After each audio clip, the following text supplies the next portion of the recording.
Today I'm going to read Hidden Figures by Margot Lee Shetterly. Dorothy Vaughan, Mary Jackson, Katherine Johnson, and Christine Darden were good at math. Really good. In 1943, the United States was at war, World War II.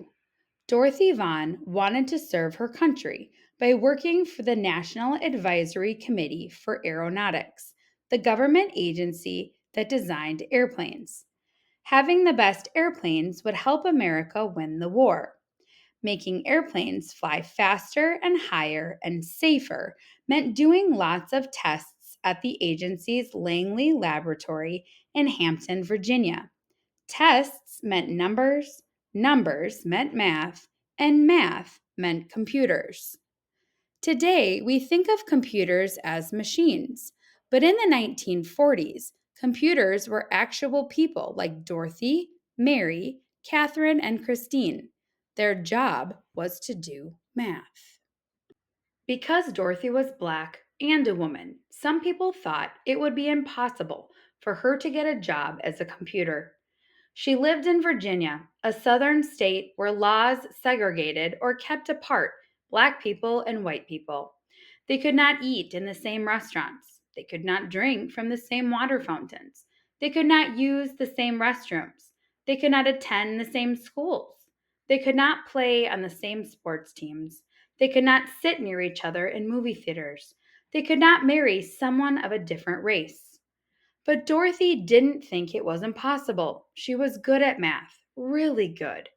She knew she was the right person for the job. She applied, and the laboratory offered her a position as a computer.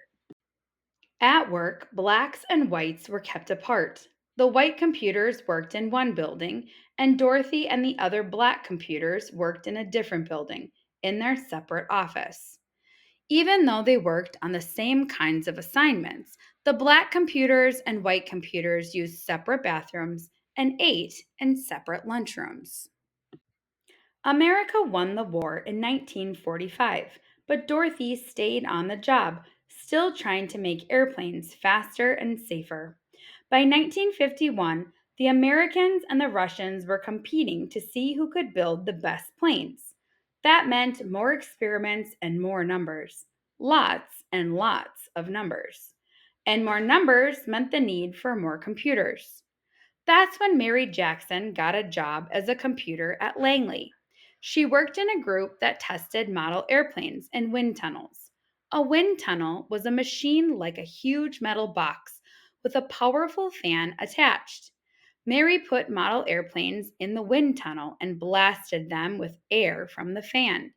This experiment helped her group improve their designs on the models before building full-sized airplanes. Mary wanted to become an engineer, but officials said it was impossible. Most of the engineers at the laboratory were men, and to become an engineer, Mary needed to take high-level math classes, but she wasn't allowed to go inside the white school where the classes were taught. But Mary was good at math, really good, and she refused to give up. She got permission to enter the school building and take the math classes, and she earned good grades. Because she didn't give up, Mary Jackson became the first African American female engineer at the laboratory. Katherine Johnson was good at math and always asked lots of questions. In 1953, she applied to the laboratory for a computer job and was placed on a team that tested actual planes while they were flying in the air. Their research was used to figure out ways to prevent future plane crashes.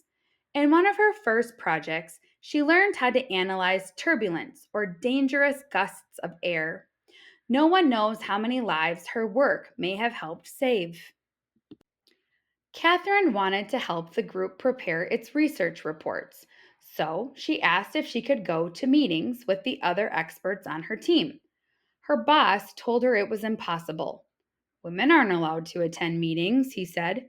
But Catherine knew she was as good at math as anyone else, maybe better.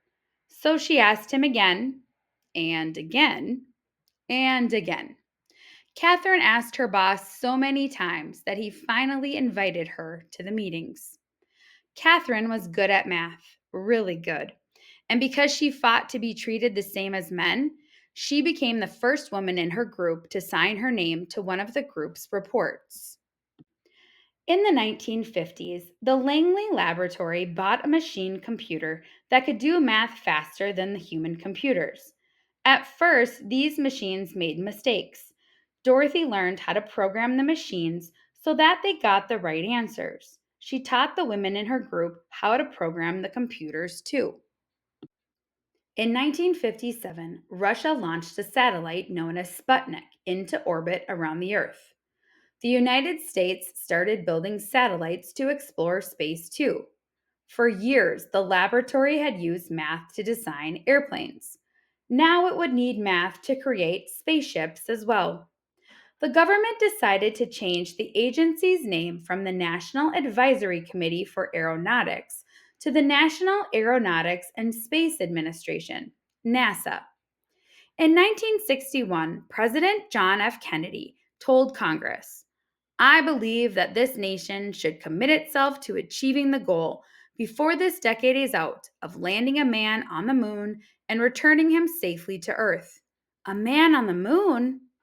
But the first step to getting a man on the moon was to send an astronaut around the Earth. NASA was going to need to hire more space experts and more people who were good at math. Really good. The people at the laboratory had to work together from morning to night to figure out how to send astronaut John Glenn into space and bring him back home to Earth safely. Katherine Johnson knew she could use math to help. Tell me where you want his spaceship to land, and I'll tell you where to launch it, Catherine told her boss. Catherine helped calculate the trajectories or pathways that rockets traveled through space. She had to plan Glenn's exact route from takeoff in Florida to splashdown in the Atlantic Ocean. There was no room for error. No one was better than Catherine at solving these tricky math problems. Day before his mission, John Glenn wanted Catherine to double check the machine computer's trajectory calculations to make sure it hadn't made any mistakes. When Catherine said the numbers were correct, Glenn was ready to go. On February 20th, 1962, Glenn blasted off into space, circled the Earth, and made his way home safely. Meanwhile, laws began to change so that black and white students could go to school together. Blacks fought for the same right to sit beside whites on buses and to drink from the same water fountains. At the laboratory, black and white computers started working together in the same offices, eating at the same lunch tables, and using the same bathrooms. Black and white moviegoers could sit next to each other in the same theater. Across the country, people started to think about ways to bring equality to all Americans. Christine Darden was good at math, and she loved electronic computers. She started working at Langley in 1967. Christine wanted to become an engineer, and thanks to Dorothy, Mary, and Catherine, she knew it was possible. Eventually, she became an engineer for supersonic airplanes, planes flying faster than the speed of sound. But her first job was to help with NASA's mission to the moon. The people at the laboratory prepared for years to send astronauts to the moon, about 238,900 miles away from Earth. Finally, on July 20th, 1969, the world watched as the three men arrived at the moon in their Apollo 11 spacecraft. That's one small step for man, one giant leap for mankind, said astronaut Neil Armstrong when he stepped onto the dusty surface. But it was also a giant leap for Dorothy, Mary, Catherine, Christine, and all the other computers and engineers who had worked at the laboratory over the years. The moon landing was a success from takeoff to splashdown, but there was no time to rest. Once NASA landed astronauts on the moon, the people at the laboratory began dreaming of sending humans to other planets, such as Mars or Jupiter or Saturn. They started to imagine hyper-fast space planes that could travel around the Earth at 7 times the speed of sound. The next adventure wouldn't be easy and would require lots of tests and lots more numbers. But Dorothy, Mary, Catherine, and Christine knew one thing: with hard work, perseverance, and a love of math, anything was possible. Timeline: 1903. Wright brothers make the first powered flight. 1915. Federal government establishes the National Advisory Committee for Aeronautics. 1935. First female computers are hired at Langley Memorial Aeronautical Laboratory. 1943. Dorothy Vaughan starts working at NACA, where she stays until 1971.